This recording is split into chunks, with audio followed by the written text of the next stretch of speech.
नमस्कार दोस्तों।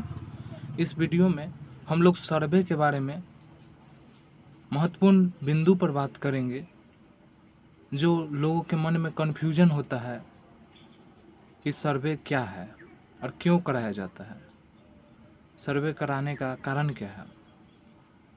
तो इसी बिंदु पर हम लोग बात करेंगे और जो भी लोगों के मन में क्वेश्चन होगा उसी पॉइंट पर हम लोग बात करेंगे। एक एक पॉइंट को मैं ध्यान से समझाने का प्रयास करता हूँ और जो भी मेरे जानकारी में है सभी को मैं आप तक पहुँचाने का प्रयास करता हूँ। तो इस चैनल पे पहली बार आए हैं तो चैनल को सब्सक्राइब कर ले और बेल आइकन को ऑल कर ले ताकि कोई भी मैं जानकारी देना चाहूँ तो आप लोग तक सबसे पहले पहुँचे। तो चैनल को सब्सक्राइब कर ले और वीडियो को शुरू से अंत तक देखें ताकि हर एक पॉइंट को आप अच्छे तरीके से समझ पाए और उसको जो है समझ करके और अपने जो है काम सर्वे का जो काम सभी लोगों को करवाना है अपनी ज़मीन पर, तो वह गलती से आप लोग बच पाएँ। तो इस बिंदु पर बात करेंगे। तो चलिए लेट न करते हुए हम लोग जो है टॉपिक की ओर आते हैं। मैं बताने वाला हूँ कि सर्वे का काम जो है 20 अगस्त से शुरू कर दिया गया है। सर्वे का काम जो है बिहार के सभी ज़िलों में काम जो है शुरू कर दिया गया है। यह जो है बिहार के सभी गांव में 45,800 कुछ गांवों में जो है सर्वे का काम शुरू हो चुका है और 20 अगस्त से बहुत जगह जो है शुरू हो चुका है। तो चलिए इसी के बारे में हम लोग जानते हैं। तो सबसे बड़ा कन्फ्यूज़न होगा कि आपके नाम से ज़मीन नहीं है या आपके पापा के नाम से ज़मीन नहीं है, वह है परदादा के नाम से। तो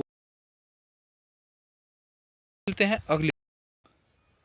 हम लोग जानते हैं कि आपके अगर जो परदादा के नाम से ज़मीन है और वह जो है अपने पापा के नाम पर करना चाहते हैं और दादा आपके जो है मर गए, तो उनसे जो है उनके नाम पर तो ज़मीन है नहीं, परदादा के नाम से है, तो पापा के नाम पर कैसे लाए। मैं बता दूं कि जो भी लोग मर गए उनके बाद जो व्यक्ति ज़िंदा है वह उनके नाम से नया खाता तैयार किया जाता है।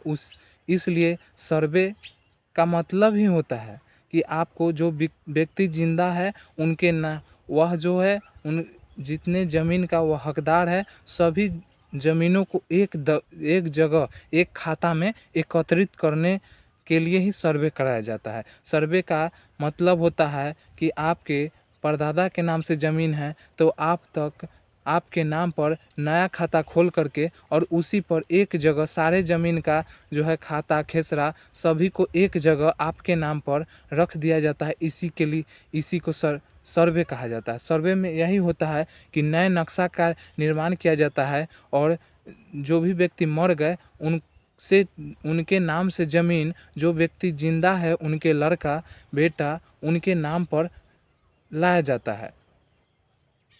तो सर्वे कराना इसलिए ज़रूरी होता है क्योंकि परिवार बढ़ते चला जाता है और परिवार बहुत बड़ा हो जाता है और वह जो है परदादा के नाम से ज़मीन है तो सभी उनमें कै भाई हो गए तो सभी का वह परदादा हो गए और उसमें से किसी एक व्यक्ति ने उनको मन किया कि चलिए मैं अपने हिस्सा में से 2 कट्ठा ज़मीन बेच लूँ, तो वह जा कर के बेच लेते हैं और उनके नाम पर तो ज़मीन होता नहीं है तब भी वह उसमें से 2 कट्ठा ज़मीन बेच लेते हैं और सभी लोगों को इस दिक्कत का सामना करना पड़ता है। इन लोगों को जानकारी नहीं होता है कि उसमें से ज़मीन बिक चुका है।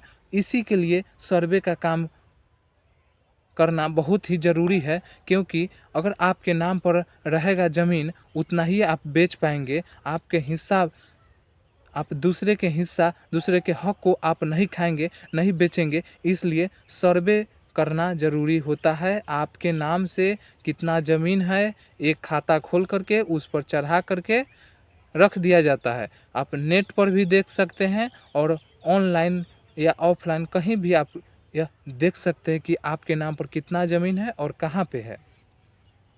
तो मैं बता दूं कि अगर आप अगर आप किसी ज़मीन आप खरीदे हैं, आप ज़मीन खरीदे हैं तो उसमें आपको कहीं भी किसी प्रकार के डॉक्यूमेंट बनाने का ज़रूरत नहीं है, क्योंकि आपके नाम से ही वह जो है उस खाता है, और आपके नाम से ही आप खाता खेसरा सब चढ़ा हुआ है। रैयत रैयत स्वयं आप है, इसलिए उसमें किसी प्रकार का डॉक्यूमेंट की ज़रूरत नहीं पड़ेगा। केवल आपको जो है रजिस्ट्री पेपर और होता है रसीद, यह दोनों आप सर्वे के समय दे सकते हैं कि यह मेरे नाम से है, मैं खरीदा हूँ इस ज़मीन को। तो सर्वे में क्या क्या आपको डॉक्यूमेंट लगेंगे, तो मैं बता दूं कि दो फॉर्म आपको लेना पड़ेगा। वंशावली, अगर आपका ज़मीन दादा परदादा के नाम से ही अभी तक है तो उसमें आपको वंशावली बनाना पड़ेगा। वंशावली बनाएंगे और उसमें जो है बहन का नाम भी दर्शाना ज़रूरी है। उसमें जिनके नाम से ज़मीन है वहाँ से शुरू करके और उनके बेटा तक, या वह उनका बेटा भी मर गया तो पोता तक ला करके छोड़ना है। वहीं वंशावली होता क्या है, आपके वंश में जितने भी व्यक्ति है सभी का नाम अंकित करना, दर्शाना, और किनके नाम से कितना ज़मीन है यह दर्शाना, और किनका कितना और किस व्यक्ति का कितना ज़मीन में शेयर होता है यह दर्शाना ही वंशावली कहलाता है। इसमें 2 प्रकार के फॉर्म आपको भरना पड़ेगा, तो मैं फॉर्म को दिखाता हूँ। मैं बता दूं कि इसमें जो है 2 तरह के फॉर्म लगेंगे। यह जो है वंशावली के लिए फॉर्म आता है, इसमें आपके जो भी जो है परिवार में मेंबर होंगे, इस वंश में आपके जो पुश्तैनी जो ज़मीन होगा उनमें जो किनका किनका हिस्सा होगा यह पेज में आपको लिखना है। यह वंशावली का फॉर्म है। और दूसरा है सर्वे का प्रपत्र 3 नंबर फॉर्म सभी को देना है। सर्वे का यह फॉर्म होता है और यह भरना सभी के लिए आवश्यक है। और दूसरा प्रपत्र 2 सभी लोगों के लिए है, सभी को यह भरना जरूरी है। मैं दिखा दूं, यह 3.1 प्रपत्र 3 सभी को यह फॉर्म भरना है। और वंशावली का फॉर्म मैं दिखा दूं कि इस प्रकार से होता है। सभी का मैं जो है फॉर्म को उपलब्ध करा दूंगा, तो आप लोग हमसे जुड़े रहिए। और बता दूं कि अगर आपका ज़मीन जो है ज़्यादा और नेट जो ऑनलाइन से निकलता है उसमें खतिहान में सही है मगर जमाबंदी में गलत दिखा रहा है, रसीद काटते हैं वहाँ पे गलत दिखा रहा है, तो वह सुधार हो जाता है। वह सर्वे के समय आप पेपर दिखा सकते हैं कि सर मेरा इतना का पेपर है और नेट पर इतना शो कर रहा है, तो उसके अनुसार से वह जो है सुधार हो जाता है। अब अगर आप के मन में किसी प्रकार का सवाल हो तो आप कमेंट करके ज़रूर पूछें, उसका मैं जवाब दूंगा।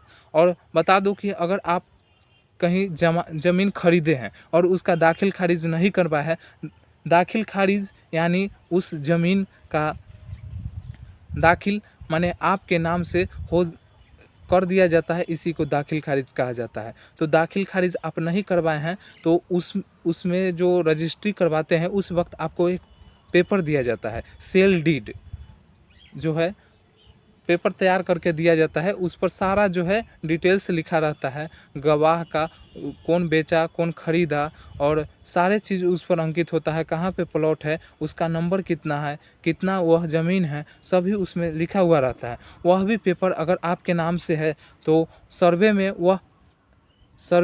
जो उनके कर्मचारी होंगे उन्हें आप बता सकते हैं कि सर हम ज़मीन खरीदे हैं और यह अभी तक दाखिल खारिज नहीं करवाए हैं, तो वह आपको आपके नाम से चढ़ा देंगे।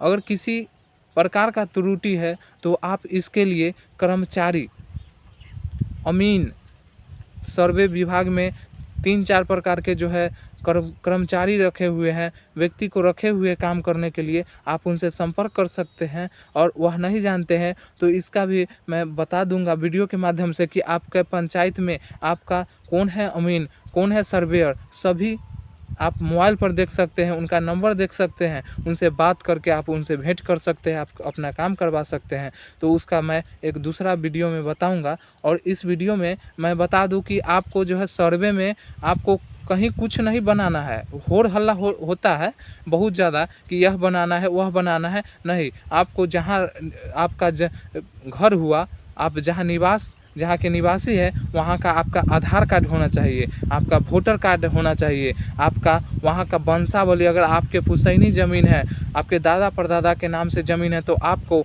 वहाँ से वंशावली बनवाना होगा। अगर उनका ज़मीन में से आप शेयर लेना चाहते हैं तब। अगर उनके नाम से नहीं है, आपके पापा के नाम से है, तब भी आपको वंशावली बनाना होगा। और मैं बता दूं कि वंशावली बनाना